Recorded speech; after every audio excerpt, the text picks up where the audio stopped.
Ambassador, welcome to the program. What kind of message is China sending to the world with that speech by Premier Li Qiang? I think the message is a very important one. The world, as you know, finds itself at a crossroads. People talk about a polite crisis. Many things have come together, putting the world in a very perilous moment. And at that moment, I think the speech of Prime Minister Li underscores a number of absolutely critical issues that should be highlighted. The first of them is to recognize the very important role that the United Nations has played over the past 80 years and plays today in the world. The United Nations has problems, it needs to be reformed, there are all sorts of issues that need to be addressed, but that shouldn't detract us from the significance of the UN itself.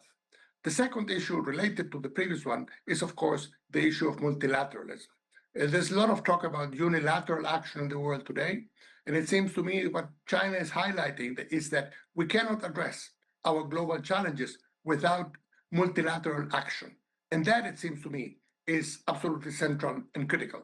Yeah, and how is that message being received at a time when there's so much uncertainty, Ambassador, created by Donald Trump's policies, by his rhetoric, and by his trade war? Well, absolutely. And so I would add to the previous 2 points, two that are extremely important as well. And China, in that, it seems to be, has been quite unwavering in its commitment to them. One of them, of course, is that of free trade. The world is a lot better off with free trade rather than with trade wars and with erecting all sorts of trade barriers.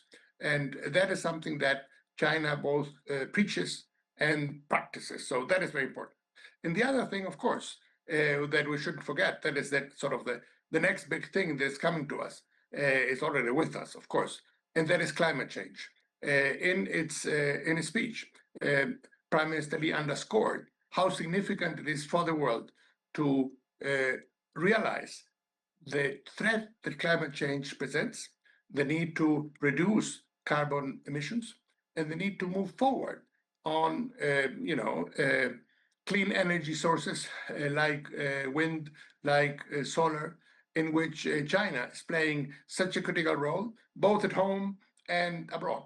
Ambassador, there was such a stark tone or even substance when it comes to what we heard from Premier Li Qiang and Donald Trump addressing the United Nations. I mean, the message was very clear. One was about multilateralism and global cooperation, talking about the importance of climate change and working together. And of course, Donald Trump called climate change the biggest con job, saying it was basically the work of stupid people.